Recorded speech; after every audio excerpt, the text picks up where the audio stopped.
mengatakan pada bulan Disember ni terdapat satu perubahan besar terhadap bola sepak Malaysia. Akan ada pengurus besar, CEO dan struktur baru untuk pasukan Harimau Malaya. Betul ke? Tapi kabar angin yang bertiup kencang adalah bahawa Harimau Malaya akan mengikut model pasukan Indonesia. Apa modelnya? Modelnya adalah untuk mencari pemain naturalisasi yang mempunyai darah keturunan Malaysia yang bermain bola sepak di luar negara. Tapi ni baru kabar angin lah. Tak tahu lagi kesudahannya. Nah, tadinya cuy ya, mereka itu mengkritik soal naturalisasi. Sekarang mereka ingin memborong pemain naturalisasi.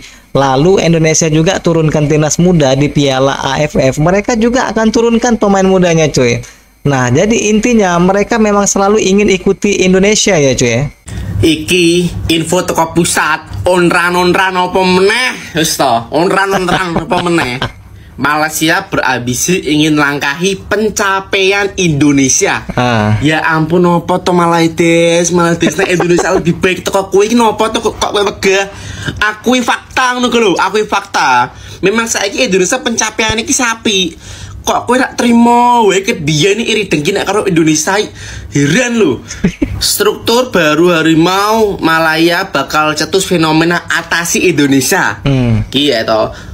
Kuala Lumpur, perubahan struktur skuad Harimau akan mencatus fenomena hingga mampu mengatasi pencapaian pasukan Indonesia yang dirajut Persatuan Seluruh Indonesia PSSI lah, teko Erick Thohir. Keyakinan itu disuarakan mantan pengurus skuad Malaya, Datuk Kamarul Saurusan sopo jenenge kuwi yang mengikuti rapat berkaitan struktur baru. Intine kowe rak trimo nek Indonesia luwih maju, ngono rak wis. Iki modelane Datuk Kamarul Arifin Moh Sahar. Kondisinya kok gini. Macam saya katakan bahwa kita mengikuti rapat yang bakal diumumkan 15 atau 18 Desember nanti. Ya. Pengumuman itu akan mencetus fenomena untuk sepak bola tanah air.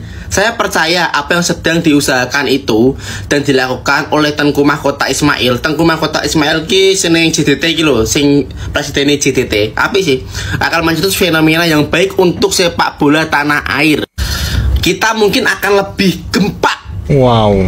Gempa ini kayak gempar nih lo, atau baik daripada yang dilakukan oleh Erick Thohir. Biar emang nopong nu rak trimo terus nek Indonesia luwih api tidak sampai netizen ki banjir komentar sampai itu takok kenapa nek tolak ukur ki Indonesia, kenapa harus Indonesia? Kenapa nggak Thailand ya? Ataupun Vietnam? Pertanyaan why? Nopo kok tolak ukurnya rak Thailand lah. Secara fakta Thailand itu lebih baik daripada Indonesia di zona Asia Tenggara. Ya rak peringkat FIFA-nya juga lebih apik Thailand daripada Indonesia. Tapi kok nopo tolak ukurnya Indonesia malah des? Karena cinta dengan Indonesia ya cuy. Ketika Indonesia yang bagus, Malaysia langsung bergerak dan mencetuskan ide revolusi sepak bola. Yora, serius pencapaian mereka hanya fokus untuk melewati timnas Indonesia, dan itu tidak mungkin. Tidak mungkin, Nusto. Belajar dari kekalahan 4-1 AFF kemarin. Gila nih. Untuk Aspas akan datang. Untuk yang lain-lain, saya harapan untuk ya macam saya kata tadi, saya sedang mengikuti rapat ke mana? Berapa bulan, 18 ke 15 bulan ni, untuk bulan 12 ni pengumuman daripada itu. Saya rasa itu akan mencetuskan satu fenomena. Dan saya percaya apa yang sedang diusahakan, apa yang sedang dilakukan oleh ke bawah Duli Yang Mulia Pemangku Sultan Johor, Tengku Mahkota Johor sekarang akan mencetuskan satu fenomena yang baik untuk bola sepak Malaysia. Dan mungkin kita akan lebih gempak daripada apa yang dilakukan oleh Erick Thohir. Wah, jadi ini adalah surprise untuk Indonesia cuy ya, bahwa Malaysia ini akan menggemparkan suatu fenomena nanti di bulan Desember di Indonesia. Wah, itu sesuatu yang saya rasa akan cukup dinanti-nantikan lah dari penyokong Harimau Malaya dan juga penyokong bola sepak tanah air. Bola sepak Malaysia memerlukan perubahan besar. Kita dah diterukkan sekarang dengan perjalanan liga yang katun ni, kan? Bukan pengendali tu yang katun, kelab-kelab tu ada yang tak bayar gaji apa-apa. Ya bener banget cuy ya. Informasinya kemarin kan pemain liganya itu ada yang belum menerima gaji selama 7 bulan cuy. Kasihan juga kan bertengkar dengan istrinya itu karena gajinya tertunggak. Semua tu. Ya. Jadi kita peminat sedang menunggu sekarang. Malaysia, macam mana kita nak mengikut jejak langkah pasukan Indonesia, Thailand? Macam mana tu? Datuk tengok macam mana? Mana yang lebih sesuai ataupun kita ada identiti kita sendiri? Bagi saya, kita kena ikut cara kita saja kan. Kita nak ikut Indonesia, kita nak ikut Thailand.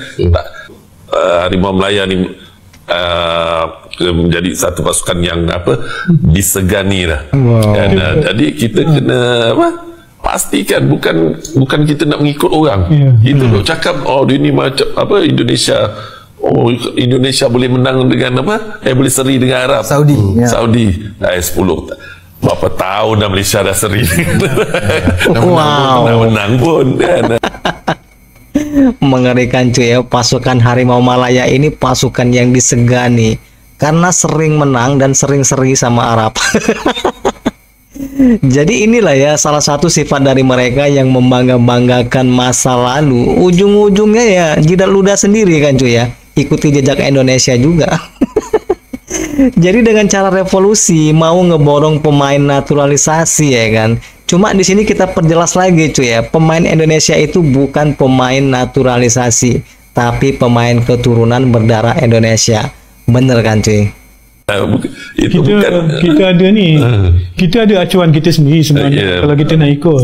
Tapi acuan kita tu yang kita dah bina lama daripada zaman sebelum kita merdeka, kemudian zaman kita merdeka daripada nama tanah Melayu kepada nama Malaya, kemudian nama Malaysia.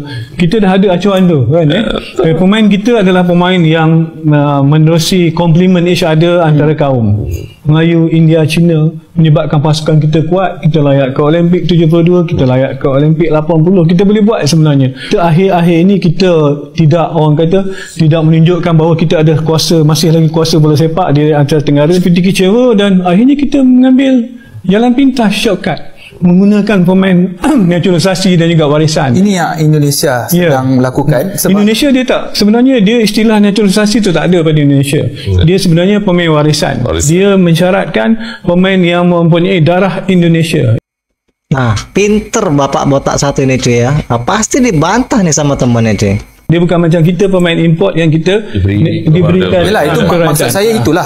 Adakah kita nak menuju ke arah kesemuanya pemain warisan? Bukan kesemualah, 90%, 80%. Sebab baru-baru ni kita tengok skuad Indonesia, kesebelasan utamanya mungkin 2 sahaja pemain homegrown. Adakah kita menuju ke arah situ ataupun kita nak mengikut jejak langkah Thailand di mana lebih sustainable, liga lebih baik, dan kita tahu pemain-pemain Thailand ni banyak yang berkualiti, yang banyak bermain di Liga Jepun. Macam mana Abang Ben? Nombor satu, saya rasa ada sejarah je, acuan yang mana dan sebagainya.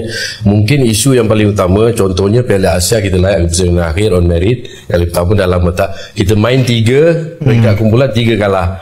Kita nak pastikan kalau kita layak sekali lagi, nombor satu nak pastikan kita layak sekali lagi. Kalau swasta ke tak swasta ke, FAM ke untuk kehadapan dan seumpamanya. Daripada 3 main 3 tak ada kemenangan, satu seri tak ada kemenangan. Kita nak kena memperbaiki, improve on that lah. Sama ada gunakan pemain naturalisasi, sama ada guna pemain warisan, pemain tempatan sahaja. Datuk Dolai itu kita pernah menang Arab Saudi. Jadi inilah isu dia sekarang. Nah, jadi kita tunggu saja cuy ya, fenomena apa yang akan digebrak oleh Malaysia ini sehingga melakukan revolusi sepak bolanya itu yang tujuannya adalah atasi Indonesia.